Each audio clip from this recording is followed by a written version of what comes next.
2 down, 1 to go. Triple header here at Road America. 75 degrees and sun, a little bit of cloud. Perfect weather here at Elkhart Lake, Wisconsin for what will be the final race of the day. Focusing on the flagman, it is time to go racing. Beautiful setup up the hill, and it is time to fire things up. Green, green, green, and a great jump for Max Taylor. Weldon, who got a jump start penalty in race number 2, tucks back into the inside of the racetrack. Big run down.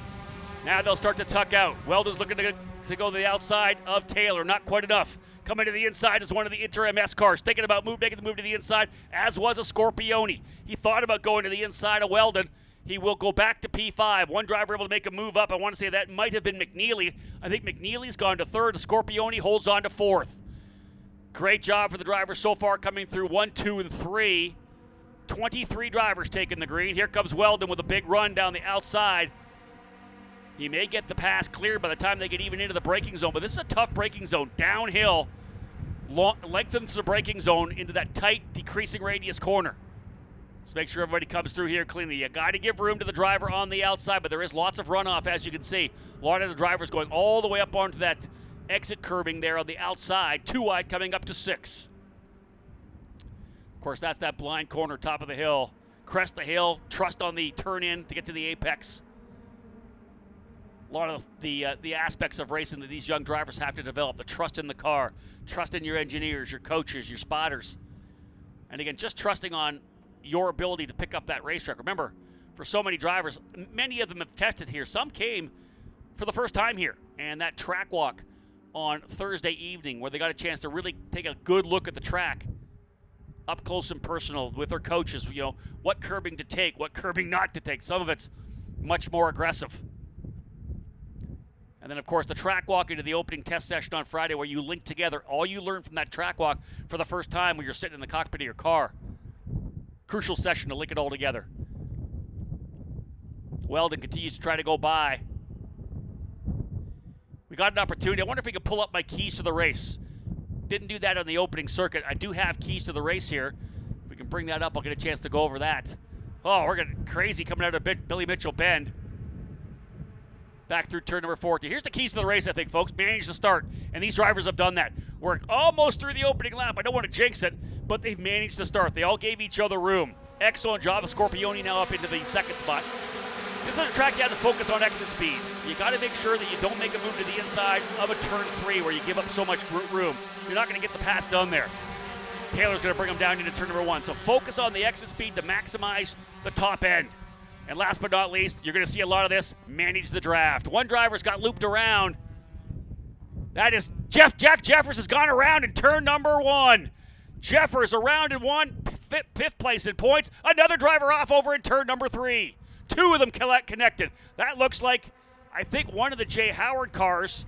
That might even be Max Taylor and McNeely.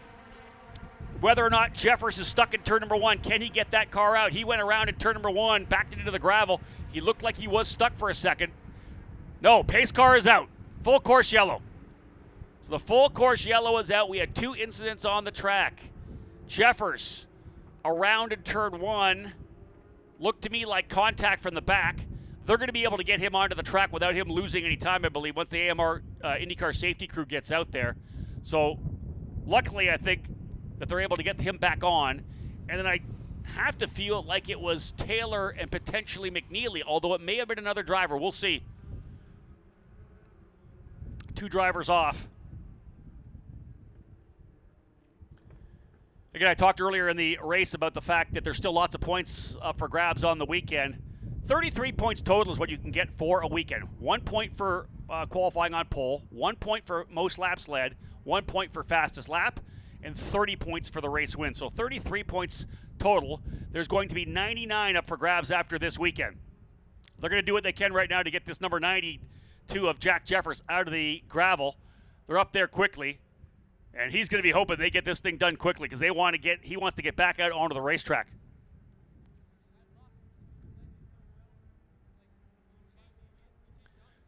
Keep my eye on the chat on the feed of somebody asking about Ava Dobson, who was one of the drivers in the USF Juniors program earlier this year. She was involved in that nasty shunt at Barber Motorsports Park in race number 1.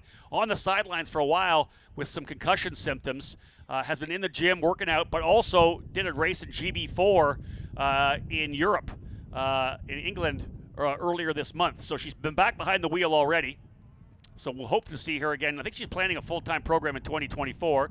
They're getting Jeffers cleaned up here. I think he's fired up, and he's back away.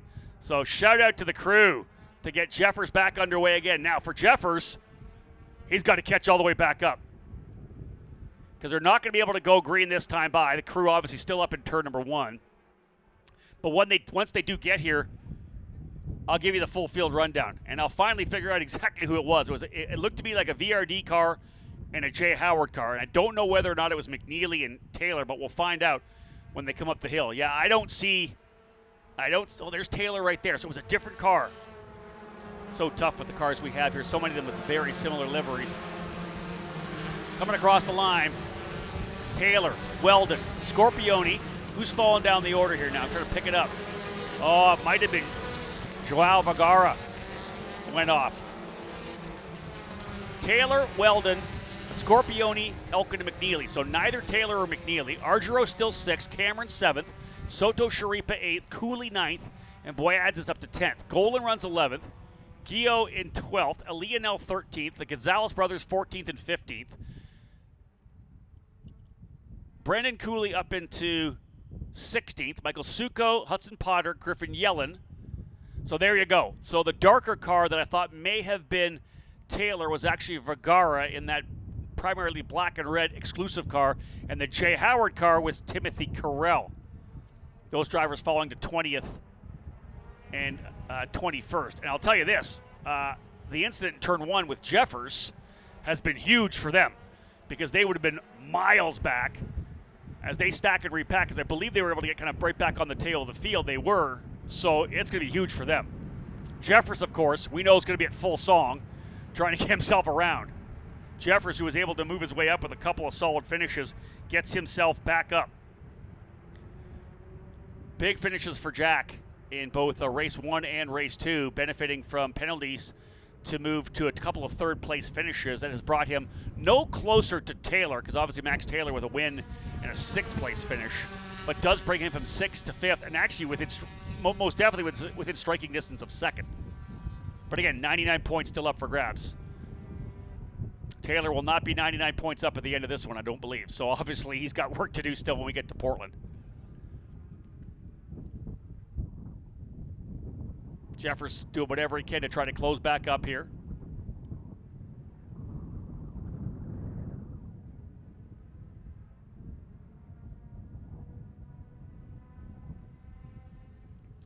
Crew will, of course, do the best they can to get things cleaned up. The AMR IndyCar safety crew, the absolute best in the business.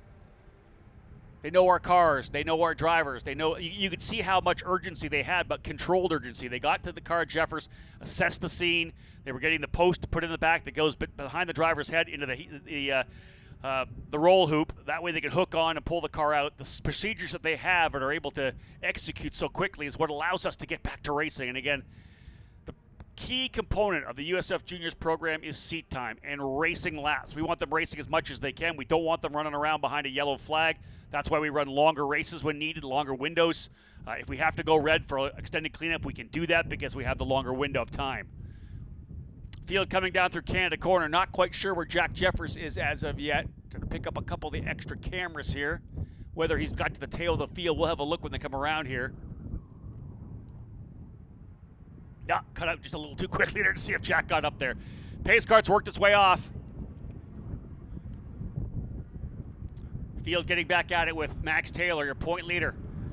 Okay, we've said this many times before. Yeah, it's tough to be the leader here on a restart, because you are a sitting duck for sure. The draft is going to get you, so Taylor's going to do the best he can. He'll come down to the inside of the racetrack, immediately go into the bottom. Green flag flies here at the start-finish line.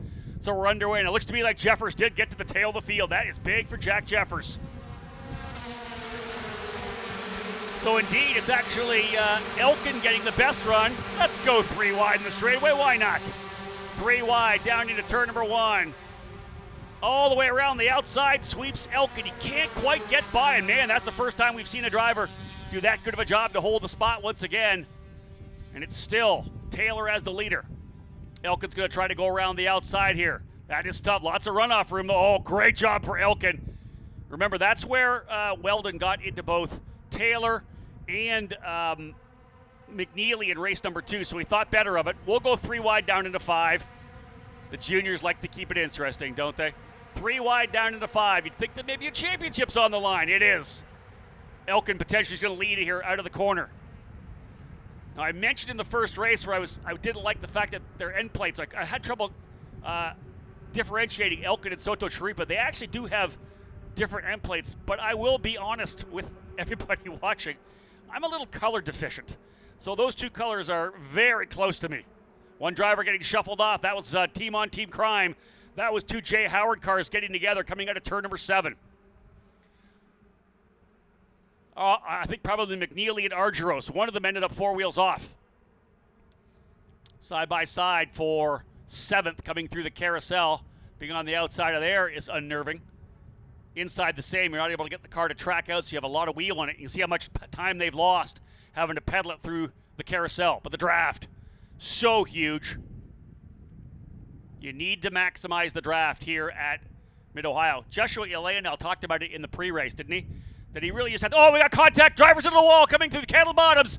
Drivers spinning into the wall. At least 2 cars. Everyone else making evasive maneuvers. Contact between drivers down in the cattle bottoms. And we have been great through 2 races. But finally, drivers lock wheels coming through the winding cattle bottoms between the kink and Canada corner. Full course yellow. And 2 drivers involved. Too far away from me right now to be able to, I think, pick up who it is. Across the line will be Weldon, Elkin, Taylor, Scorpione. Trying to see who falls quickly coming in the order to see if I can pick somebody up here. I'm going to say Evan Cooley and Joshua Ileanel. Augie Soto Chiripa as well. Those 3 drivers, I think, involved in that incident. That is tough. And again, when you're down there like that, you're wheeling on it, you're trying to, again, drivers just a lot of times have to be patient, as I had said, right? How many times have we talked about it? It was in my initial keys to the race where you had to be patient.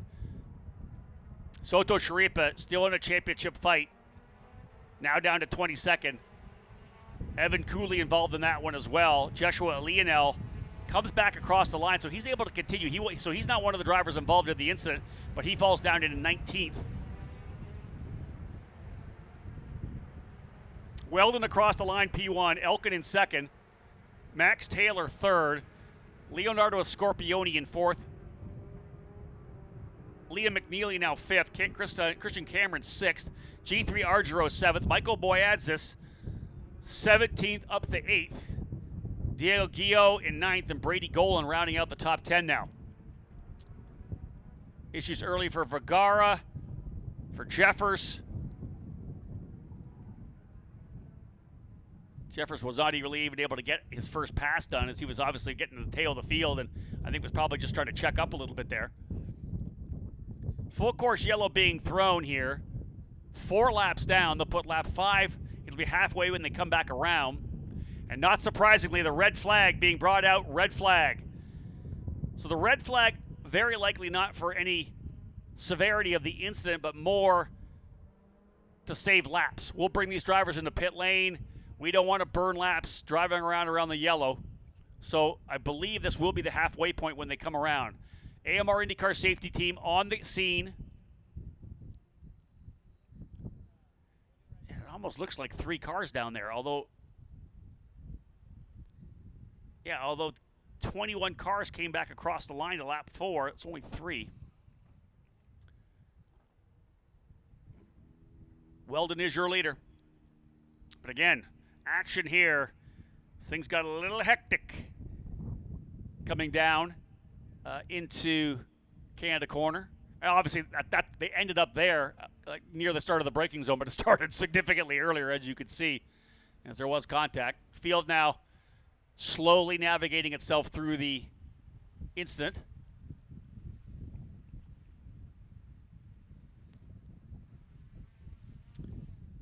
So tough to see the action that we saw there. Let's answer one of the comments potentially here on the chat. Motorsports Weekly asking, I hope we see Liam, Sebastian, and Ariel in USF 2000 next year, and I'd really like to see Max Taylor. I'd like to say Max Taylor is about ready for USF Pro. Well, let's start with Max Taylor. He's also in the championship fight for USF 2000, so most definitely he will be looking at moving up into the USF Pro 2000 category. I think that's where we'll see Max Taylor next year. Liam McNeely, no doubt. We're going to see him in USF 2000. He's done everything he wants to do. Sebastian Weldon. We'll see. We'll see whether or not we see him in USF 2000 or potentially going to Europe, right? I know that there's been talk about him potentially trying some European events. And Ariel Elkin, most definitely, I think will want, after 3 times a winner this year, right? Let's go tackle USF 2000. So I think you're going to see a lot of growth next year, and I really think that this USF Juniors program is going to be interesting for some drivers. There'll be those that come in with more limited experience that use it as a 2-year program, right? Get used to this car, the Titus JR23. Get used to the racetracks that we've been on. Maybe they're fresh out of Skip Barber or didn't do a lot of karting, and they'll do 2 years in USF Juniors. Although I think some as well. You coming out of a program, you were a top karter, you were a front-runner race winner in Skip Barber, whatever it may be. It's 1 year in these cars. You get comfortable. You're top 5, top 10. You're battling for race wins and podiums. And you're like, you know what? I'm ready to go up to USF 2000. And I think you'll see that. I think we're going to see a number of drivers from this category move up to USF 2000 in 2025. We'll try to get an update with what we can on the drivers, because the instances as they came through, there was significant damage. You're going to get that when you hit the wall in more aggressive ways like that.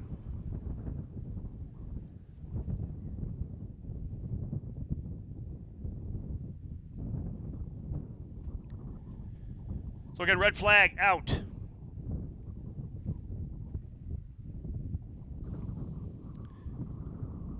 Being told that the drivers are out of the car and okay. I'll get a further update if possible. The umbrellas are out. It is significantly warmer here, 76 degrees trackside. I said there's a little bit of cloud, but primarily blue skies here today.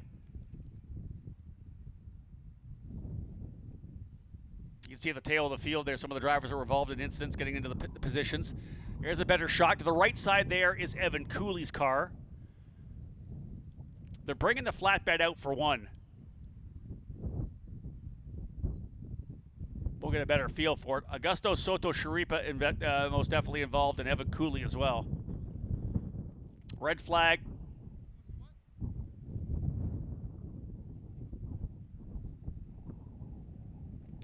Yeah, 4 laps officially in. We'll see what happens here. It happens again in the first race when we went red, where we didn't have the I don't think we counted that red flag lap, so I don't know whether or not we'll be 6 when they get started, or it'll be 6 when they get back to the line.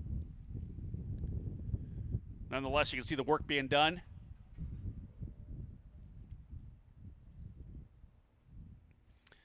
Yeah, this crew knows what they're doing for sure, but there's only so many vehicles that you have that are able to work on the cars here. They'll get this initial car up onto the flatbed.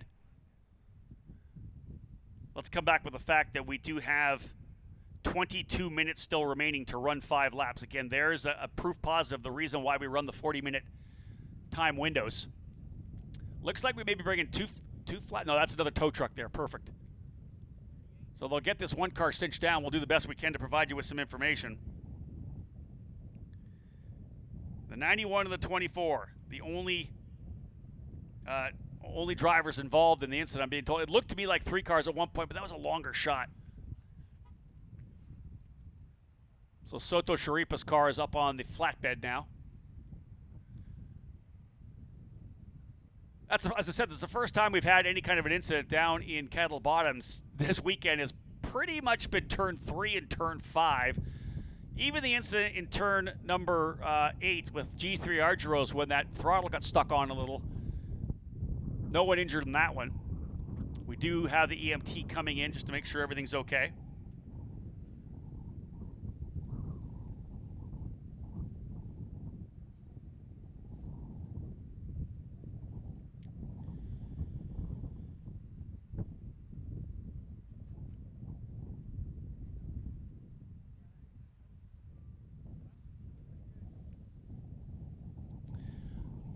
one of the questions we have in the chat right now, someone asking, DK asking what I think about the special projects for women like the F1 Academy.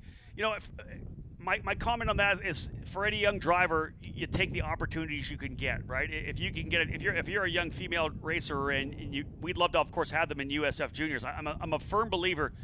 The beauty of motorsports is the fact that the car has no idea who's driving it. It has no idea who's putting the input into the wheel or into any of the pedals, right? So that's one of the things I love about it. There are certain requirements in terms of strength and focus and agility, and some cars are tougher to drive. You know, some cars have power steering, some don't. But when it comes to opportunities as well, again, we'd love to have as many young female racers in this program as possible, because I just believe they can, you know, I'm with all the things I do in karting, there are so many great young karters coming up through the ranks that I can just, you know, name off some fantastic names like, you know, Peyton Westcott, Sarah Bradley, Gia Cicero. You think about some of these young drivers, Annie Rule in the shifter kart category, that are just tremendous young female racers. But when you get an opportunity to run in the F1 Academy at F1 weekends in a supported program like that, you know, take full advantage of it, right? And while they're not racing, they're racing against their fellow gender in terms of racing against females. It's just such a fantastic platform to get a chance to be part of. And if not even just for the on-track action, but for the circus itself, right? The education that you'll have being part of F1 teams with all the F1 affiliations in the F1 Academy. It's a tremendous program, and you've seen, you know, I follow all the young ladies on social media. I've connected with many of them as well to chat about their experiences, and it really is such a cool opportunity to be part of that world, right? That traveling circus. So, and indeed, but what I'm really looking forward to is when a driver is there for a couple of years and then transitions out, you know, watching some drivers like Sophia Florsch and Abby Pulling running in some of the other programs. That's what I'm excited to see. When you come out of the F1 Academy, where's your next move? You know, are you into the F3 program?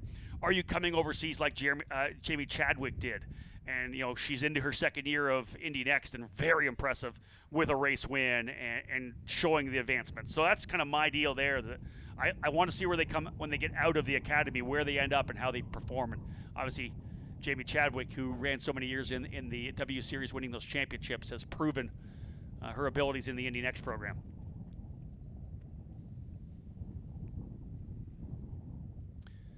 A lot of work being done here to clean up the incident, and of course we'll look at that time coming down. 18 minutes still to go, 5 laps. Probably only going to take about 15 minutes, not even that, 14 minutes maybe to get that done. So we're closing in on the time that we may be up against the time window. But right now, one car is already up on the flatbed. They're getting the hook on Evan Cooley's machine, which shouldn't take that much time. The remainder of the crew is going to go to work making sure that track is clean into the braking zone of Canada Corner.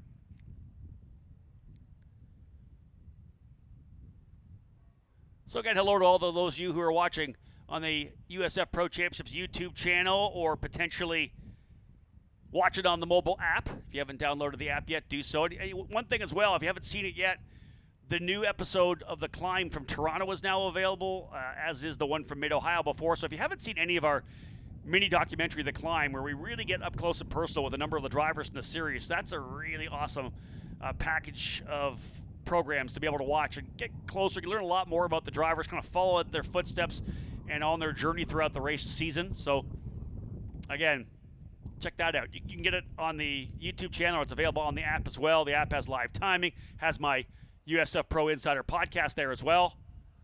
And there you go, folks. A little round of applause right now for the AMR IndyCar USF Pro Championship safety team and all the good folks here from the track crew at Road America. Getting her done.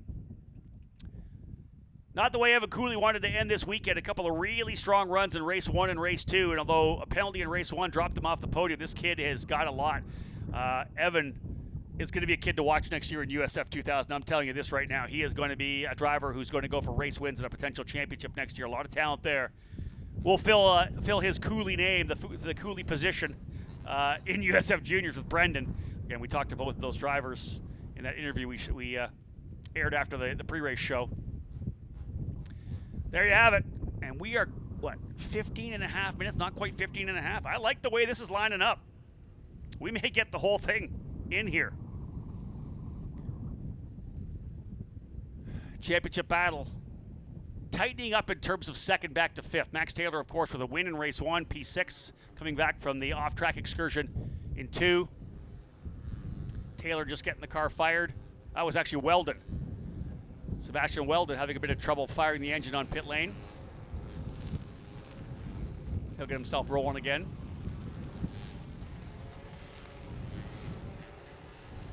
So Weldon, Elkin, Taylor, Scorpioni, and McNeely, your top 5. VRD, Inter MS, VRD, Zanella, and Jay Howard. There's your teams in your top 5. Christian Cameron up into the 6th spot. G3 Argiro 7th. Michael Boyadzis in 8th. Diego Guillo in 9th. And Brady Golan rounding out the top 10. Like I said, we get back around here. I think we'll get the man. This could be lap number 6 when we come back around to green. It may not be. So we're either going to have 4 or 5 laps left in this race. There is going to be time to get those in. Lap times at 2:15, we're going to be fine. People asking for replays. We don't actually have the replay ability here this weekend, folks. We're with a different crew. Normally when we're with the NTT IndyCar Series and working with the IMS Productions crew, we have replay capabilities. Not so this weekend, sadly. You'll have to have a look at it later, go back and rewatch the broadcasts. But here's the people I'd be watching right now who have the speed to move back forward, and those outside the top 10. Timmy Carell has had great speed. He's 15th. Right with him is Vergara, 16th, João Vergara, and then go back to Jack Jeffers in the 21st spot. Jack's got 4 laps, maybe 5, to see what he can do to work his way back forward. Now, the interesting thing is the guys up front, gloves will be off. 3 races remaining in Portland to cap off the championship. Still a big lead. Over a full race's points up for grabs right now. I mean, full race's points ahead for Taylor. That's the gap that he has, even with the issue before. Jeffers with fast lap of the race, 2:18.3. So that's a bonus point for Jeffers, but still a long way to go.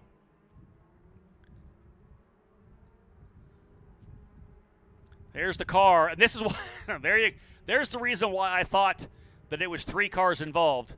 Soto Sharipa's car broken in half. That is not good. So essentially the gearbox and the rear wing, there you have it. That was the one that was sitting backwards towards us. I thought that was a different car. Yeah, that car made hard contact. Soto Sharipa, a tough one for the kid, who was so impressive throughout this weekend. It has been impressive. This is only his 3rd DNF of the year. And it's really only his 2nd DNF because he didn't start the opening race. Had an electrical issue, didn't start the opening race. Last race at VIR, somebody hooked his wheel. He barrel rolled it there coming out of turn number 14. And then contact here with he and Evan Cooley. Somehow, it looks to me like more guys were involved, but maybe those were the only 2 that got into the wall. But split that car in half. 21 cars still to come here. Let's get racing. Out of Billy Mitchell Bend, back to 14. Weldon's going to be on attack from Ariel Elkin, and I'll tell you, you don't need to push Ariel Elkin. Green flag already flying as they come around the corner. Everybody is on it. Back up the hill. Elkin already to the lead. He's able to make the jump. No. Okay, hold on. Weldon was... That's weird to me.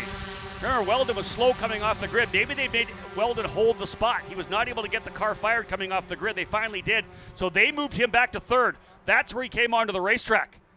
He goes over the big jump at the far part of the track as well.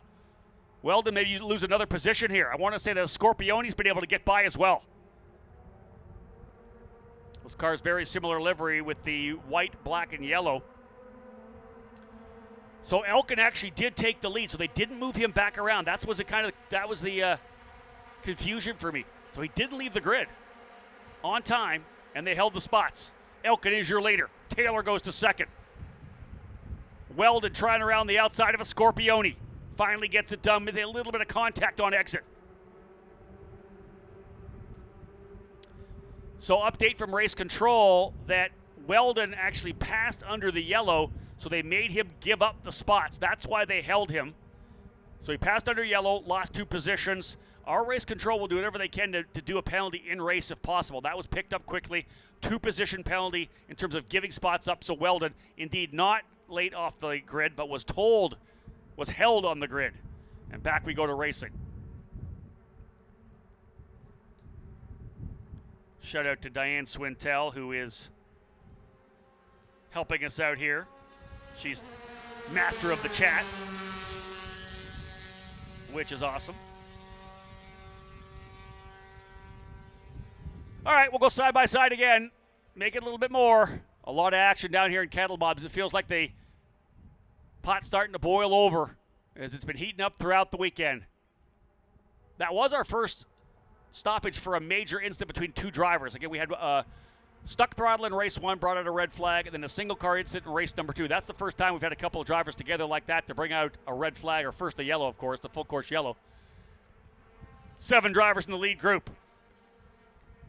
Keep an eye on Jack Jeffers. What does he get here? He's going to be hoping for all the action. Weldon's going to go just enough to the left side. Elkin has the spot. Weldon's going to try to beat him. Yeah. Taylor's thinking about trying to go to the bottom. Elkin didn't want to give it up. All the action up front is not done. Big wide run for McNeely on the outside. They're using up all the exit.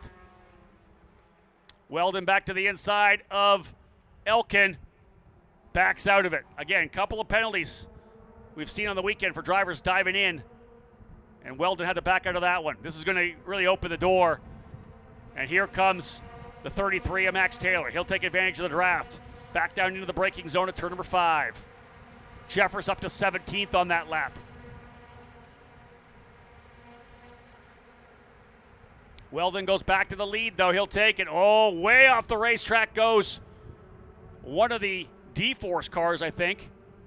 Another driver's around. That's the 10 of Michael Succo. He'll be able to get the car back onto the racetrack. 7 laps in last time by, so they'll get the 2 to go when they come back to start-finish here. Elkin, I believe, back to the lead. I love this. These drivers are going back and forth. Limited horsepower, great aero, and a long racetrack with massive draft. I was talking to Dan DeMonte from the Skip Barber Racing School about being here back in the mid-2000s, watching the Skip Barber National Championship with drivers like Joseph Newgarden, Connor Daly, Gabby Chavez, Connor De Felipe. Just thinking about all of it. Sebastian Ordonez, Sage Karam, back in those days where this was exactly what happened. They passed 2 or 3 times on the straightaway because they had the Hanford strip on the back of the rear wing. All those races were epic. We're seeing that here in USF Juniors. I think Weldon back to the outside. Makes it stick, book it. He's through as well. Again, 2 to go this next time by, as I had said. Oh, a look to the inside there. Never like that pass. Woo. You give up so much trying to go to the inside of turn number 14. Being told potential blocking penalty for Elkin. So Elkin actually gave up the spot as he got caught for blocking. I assume the block moved to the inside on Max Taylor. So he had to give up a spot. Race control's all up on top of this one, folks. Taylor thinking about it. Look at Scorpione there. 14 years of age. He has been a revelation over the second half of the season. Zanella Racing's dialing things in as well with Naka Zanella and engineer Ernie Ganella. Victor Franzoni there as well, a driver who has been a superstar in this entire program, formerly known as the Road to Indy. So they got to watch themselves further back there. Christian Cameron's in the fight as well. Oh, he gets right into the back. Bump drafting all the way down into turn number 5. You're not allowed to do that. Right on camera. Oh, big move to the inside of the racetrack as well. Taylor coming across the bow on McNeely. 8 drivers in the lead group. Jeffers up into 14th. White flag will fly next time by.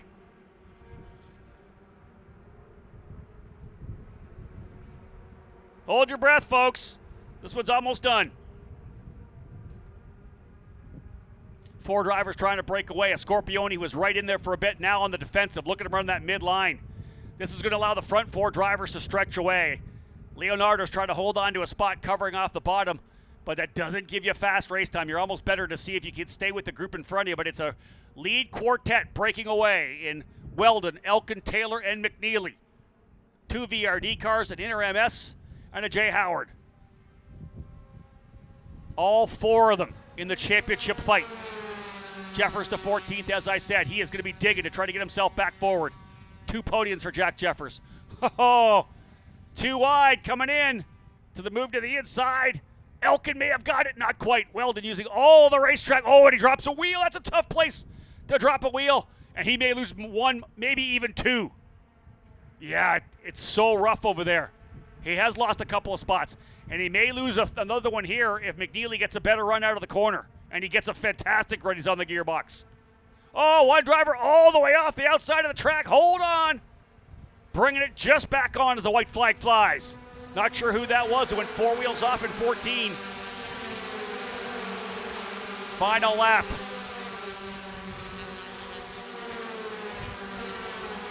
They'll work through turn number 1 again. Jeffers now up into 13th position. 3 seconds behind Boyadzis. He needs more. There's your front running quartet. This is it. Final lap. Elkin leads, trying to go back to back. Oh, mid-corner wiggle on the exit. That front had a tank slapper. Able to hold on to it. He's got a bit of a gap, but you know what the draft is like here. Weldon right out the back of Taylor. Weldon's going to try to go on the right side of Taylor down into the braking zone. Let's see if McNeely comes in to fill the gap there as well. McNeely looking to clean things up. He's waiting for contact between these 2 drivers. Not quite. Oh, almost. Oh, that was so close for the wing.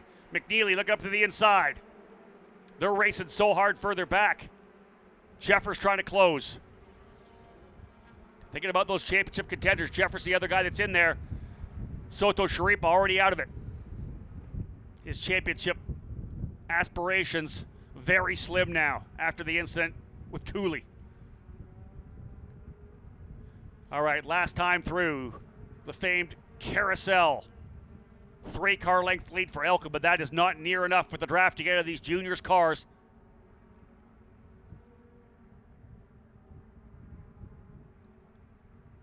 That's Weldon into the 2nd spot. Taylor 3rd, McNeely 4th. Final lap, as we said. Into the cattle bottoms. And they are on top of each other again. Elkin's going to cover the bottom. No surprise. Around the outside thinking Weldon. He's tried it here a couple of times. No room for him this time. Back up the hill, and Elkin's going to have the lead. This one's lining up for a drag race to the line, folks. Ariel Elkin leading the way right now. Weldon's going to cover to Taylor. They're going to try to keep Taylor back. That's the key again. Big run for McNeely. All right, folks, do we get a photo finish? Up the hill. McNeely's going to try on Taylor. I don't know if Weldon's got enough. They'll come to the line. Almost contact. Who's going to win at the line? I think it's going to be Weldon. Coming across the line to finish it off. Who ends up winning? Sebastian Weldon by 45 thousandths of a second at the line. Weldon with the drag race. Elkin 2nd, Taylor 3rd, McNeely in 4th. Wow. Well, listen, the last lap was clean through to the end. The fact that we had issues in so many corners here, it could have happened anywhere. But we saw some patience, finally, of drivers setting themselves up. McNeely came so close to being able to get by Taylor as well. I think he had a really good run, but not quite enough. Elkin crested the hill. He looked like he had it. A bit of a jerking movement out of Weldon. If you go back and look at this replay later, he doesn't make a really nice transition over to the left side of the track. Maybe kind of reacting a little bit to Elkin. But Weldon ends up with a big victory for him. Coming back up. Wow. The margin of victory, 0.045. 45 thousandths of a second at the line for Sebastian Weldon.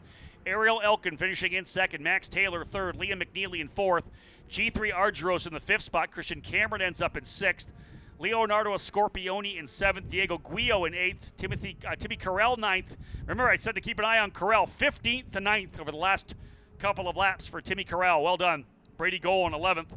Patricio Gonzalez 11th. Michael Boyadzis in 12th. Jack Jeffers gets himself back up into 13th. Ends up 1.5 back of Boyadzis. He needed a couple more laps to close up.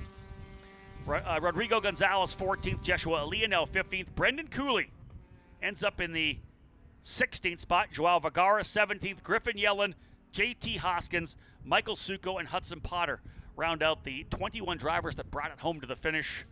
Lap 4 incident for Augie Soto Sharipa and Evan Cooley. Had them retired early down in Kettle Bottoms.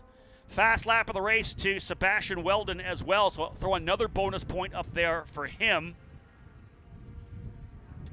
I don't know about most laps led because I have to go back and rewatch it because so many drivers led across the line. It was crazy.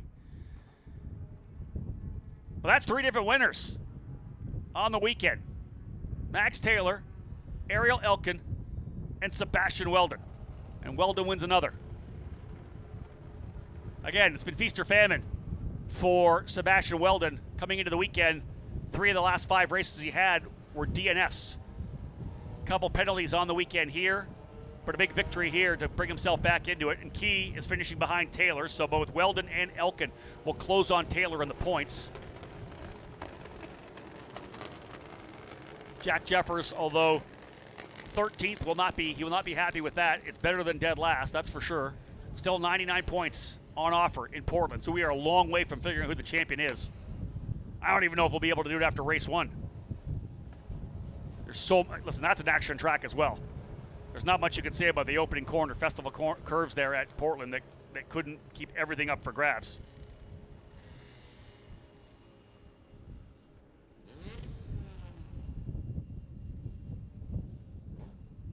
Weldon coming in. Into victory lane for the young Florida driver. Skip Barber, Formula Car Series champion from last year, coming into the attention of his crew in victory lane. I'll be heading down there momentarily. There he is out of the car. Celebration for Sebastian Weldon. You know how crucial this one was. Weldon out of the car. His mechanic Jim Locke there as well. Dan Mitchell, the team owner, coming in. Team manager Jacob Loomis there as well. Max Taylor with a little congratulations for his teammate. So folks, don't go anywhere. I'm going to take a quick run down to victory lane. We'll be back. Celebrations for race number 3 coming up next. Welcome back, ladies and gentlemen, to the PFC Grand Prix of Road America, capping off a fantastic weekend here at America's National Park of Speed. Our last race of the 3 for USF Juniors, and it was a wild one for sure. A tremendous fight to the finish. Let's come up with the drivers here who were able to get to the podium here today, and it goes the championship heading now to Portland with 3 more races to go. Finishing in 3rd spot, he is your point leader heading to Portland for VRD Racing, Max Taylor. Finishing in 2nd, a wild race to the very end for Inter MS. P2 goes to Ariel Elkin. And as I said before, folks, 3 different winners on the weekend, and this driver get himself back to the front. He needed this to get himself into the fight for the championship in Portland. Winning today for VRD Racing, Sebastian Weldon. Sebastian, quick chat. That was almost, I don't want to say must win, but when you get to the end here like that, and Max is running so good, you got to get the most points you can. Tell me a little bit about that race and what you wanted to do throughout it. Did you want to lead? Did you want to just stay in the front pack? I definitely didn't want to lead until like the last couple laps. But yeah, I feel like I drove a pretty good race. The car was phenomenal, and yeah, I can't thank the team enough. Overall, what was the strategy through the race, especially that last lap? Were you trying to just make sure you were 1st, 2nd, or 3rd over those last couple laps? I was just making sure I would be 2nd heading into the back straight, and luckily Elkin had to give the position back. But yeah, I'm just really happy for the win. Who do you want to thank today? Andretti Autosport, Gamebridge, VRD, and all my other sponsors, and especially my mom and my brother.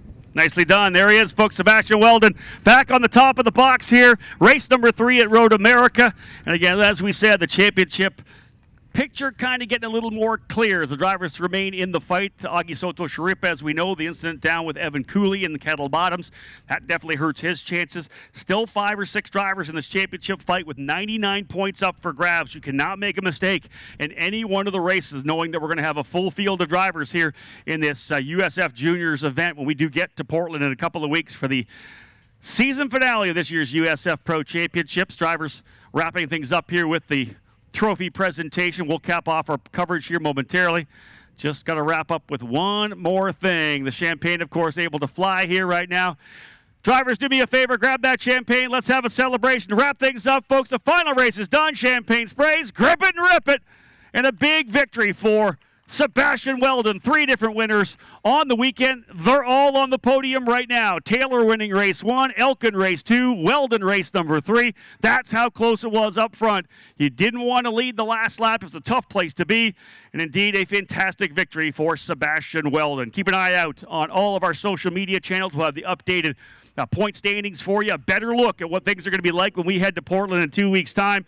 3 championships up for grabs heading to Portland. Over $1.68 million in scholarships and awards doled out here in 2024. Thank you so much for being part of the action. Those of you who watch the broadcast on the YouTube channel or the mobile app, we do appreciate it. Great interacting with you throughout the race. That was a wild one for sure here in USF Juniors. This is the future of American Open Wheel Motorsports, the future stars of the NTT IndyCar Series at the very first rung of our USF Pro Championships ladder system. Big thanks to everyone involved in the action, and on behalf of Anderson Promotions and Continental Tire, thank you so much, folks. My name's Rob Howden.